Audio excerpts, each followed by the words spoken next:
Dalam program Dhammakatha kali ini, Bante akan menjawab dua pertanyaan yang masuk. Pertanyaan yang pertama, Wandami Bante, jika kami sekeluarga makanan sehari-harinya didapat dari berlangganan bulanan pada sebuah catering non-vegan, artinya tidak vegetarian ya, tidak. Apakah hal ini melanggar sila pertama? Mengingat ada kemungkinan pihak catering memesan daging tambahan untuk memenuhi kebutuhan makanan kami sekeluarga. Anumodana Bante. Nah, jadi untuk menjawab pertanyaan ini, pertama-tama kita harus tahu bahwa apa itu melanggar sila pertama. Nah, mungkin Anda bisa ikuti penjelasan Bante tentang Panatipata sila pertama ya. Nah, di sini Bante hanya menjelaskan bahwa ada 5 faktor untuk terlanggarnya sila pertama ini. Yang pertama adalah ada makhluk hidup. Yang kedua, tahu bahwa makhluk ini sedang hidup. Yang ketiga, ada keinginan untuk membunuh atau mengakhiri hidupnya. Yang keempat, ada usaha untuk membunuh. Dan yang terakhir, yang kelima, makhluk hidup tersebut mati akibat usaha tersebut ya. Nah, jadi kita harus melihat apakah 5 faktor ini terpenuhi. Kalau ya tidak semua faktor terpenuhi, maka bukanlah pelanggaran penuh ya, jadi bukanlah pelanggaran sila pertama. Nah, dari segi faktor kita harus timbang ya, maka dari itu untuk memutuskan bahwa Anda melanggar sila pertama atau tidak, nah Bante akan tanya kembali ya. Berarti waktu Anda memesan ya catering bulanan tersebut, apakah Anda tahu ada makhluk hidup yang akan dibunuh untuk Anda? Ya. Nah, kalau Anda tahu bahwa catering tersebut memang memperoleh daging dari hewan yang masih hidup ya, maka Anda bisa mengasumsi bahwa ya terpenuhi faktor yang sudah disebutkan. Nah, yang kedua, apakah ada keinginan ya untuk membunuh makhluk tersebut? Jadi artinya apakah Anda menyetujui pembunuhan tersebut? Nah, kalau memang terpenuhi, nah berikutnya usaha. Usaha itu ya termasuk sih kalau Anda memang tahu bahwa akan ada terjadi pembunuhan untuk Anda dan Anda menyetujuinya dan Anda juga memesannya ya. Nah, jadi Anda seperti menyuruh orang tersebut untuk membunuh untuk Anda ya. Nah, yang terakhir hewan itu meninggal atau makhluk tersebut meninggal dan ya Anda juga tahu bahwa ada makhluk tersebut ya. Intinya adalah kalau kelima faktor sudah terpenuhi, maka ya betul Anda melanggar sila yang pertama. Nah, untuk mengetahui juga yang berikutnya ya, perihal niat ya, kadang niat itu adalah halus. Nah, jadi di sini ya Buddha bilang bahwa kama ya, apa yang disebut dengan kama? Kama adalah niat. Cetanahang bhikawe kamang wadami. Yang saya sebut dengan kama adalah niat. Jadi tergantung dengan niat Anda, maka Anda melakukan kama buruk atau kama baik.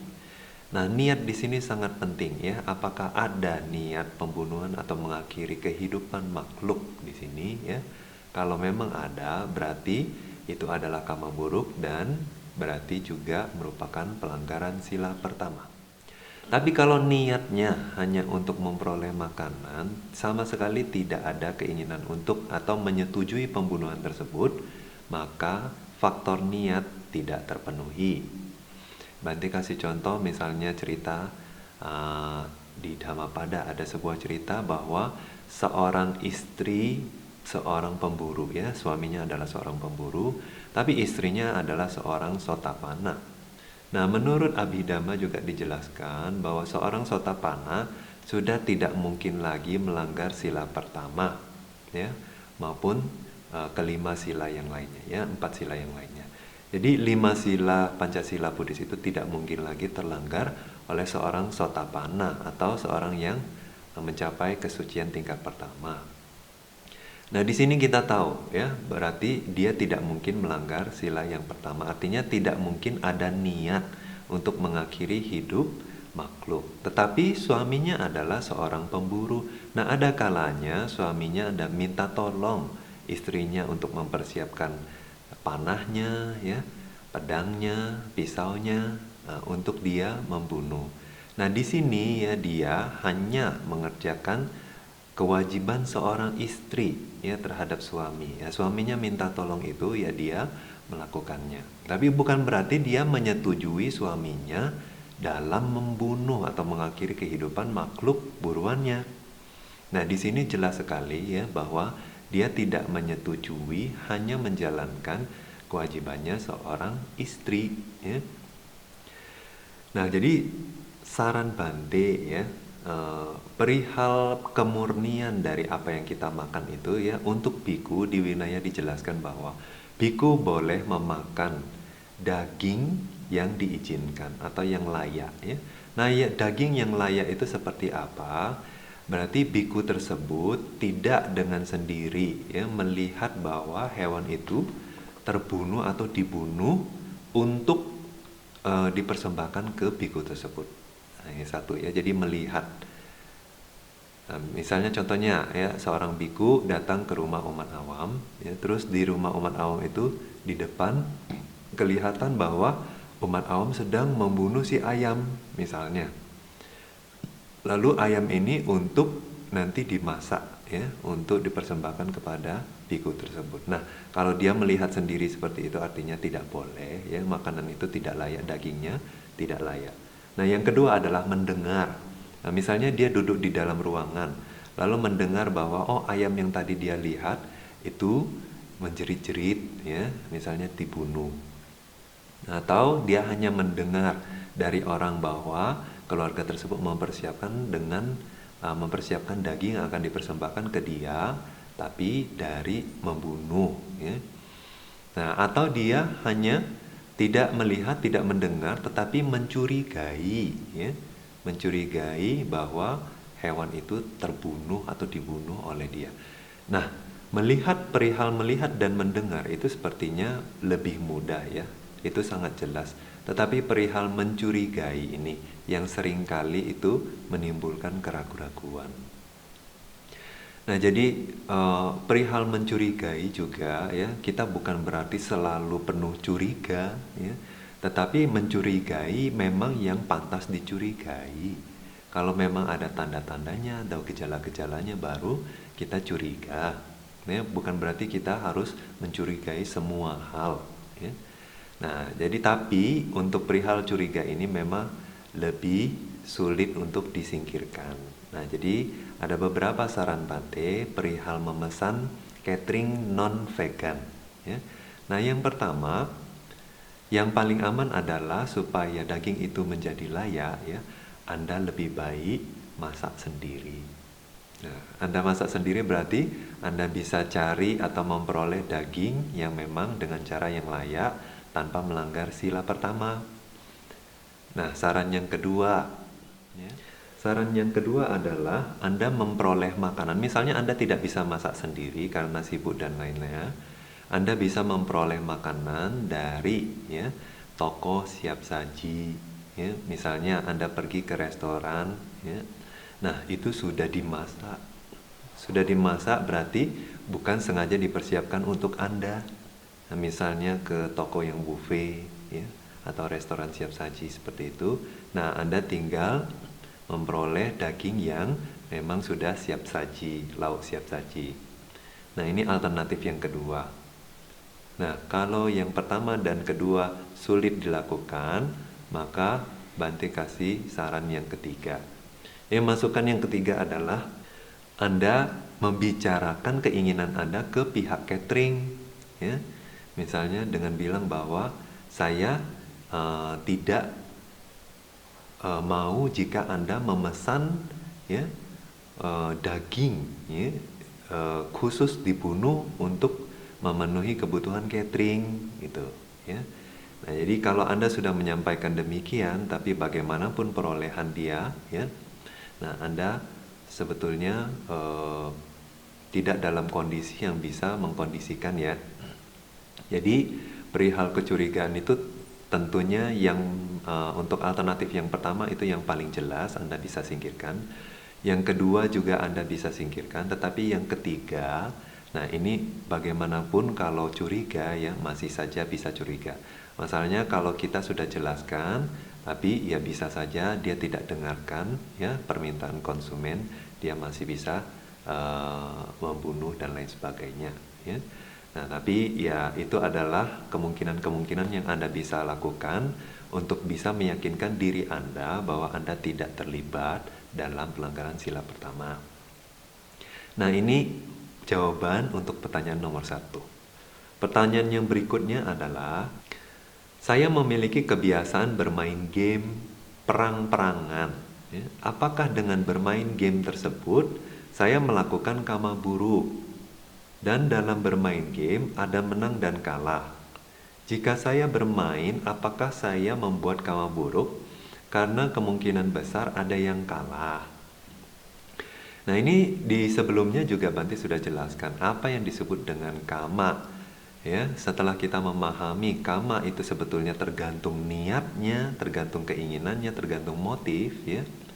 Maka kita bisa simpulkan bahwa jika motifnya buruk atau niatnya buruk, maka dia jadi kama buruk.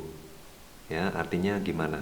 Karena ingin melukai orang, menyiksa orang, atau mengambil barang milik orang, nah itu adalah niat buruk, maka yang terjadi adalah kama buruk, apakah dari ucapan, perbuatan, maupun pikiran.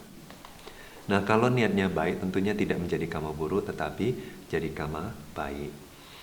Nah, oleh sebab itu, jika pertanyaannya adalah apakah dengan bermain game tersebut saya melakukan kama buruk ya, itu tergantung niatnya main game buat apa. Ya enggak? Nah, cuma ya perihal membuat kama buruk karena kemungkinan besar ada yang kalah itu bukan perihal menang dan kalahnya lalu bisa diputuskan itu kama buruk atau kama baik, bukan begitu ya. Nah, tetapi meskipun kadang ya bermain game itu bukanlah kama buruk ya, misalnya gimana? Game macam-macam ya.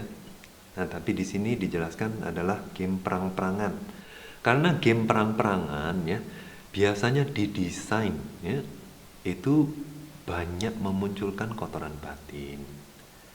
Nah, Anda bisa lihat sendiri pada saat Anda bermain game perang-perangan bagaimana kondisi batin Anda. Kalau musuh belum mati ya atau musuh belum kalah, Anda akan terus tembak. Nah, jadinya batin Anda kan seperti panas, gelisah, marah, benci, kesal ya. Dan lain sebagainya. Banyak kotoran batin bisa muncul. Nah, meskipun kadang niat untuk bermain game itu ya awalnya motifnya itu baik, tapi kadang dalam proses bermain banyak kotoran batin yang muncul. Nah, ini bukan perihal main game saja ya. Di sepanjang hari apapun yang Anda lakukan ya, Anda harus mengecek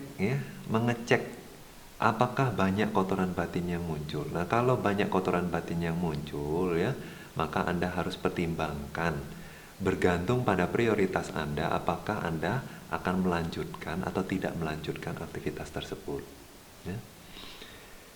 Nah, jadi kita tahu bahwa sebetulnya ya yang paling esensial adalah bagaimana kondisi batin Anda. Kalau banyak kotoran batin yang muncul ya, maka sesungguhnya kadang Anda tidak melakukan kama buruk dari perbuatan, tapi atau kadang bahkan tidak melalui ucapan ya kama buruk itu muncul, tetapi kama buruk sudah banyak muncul melalui pikiran ya.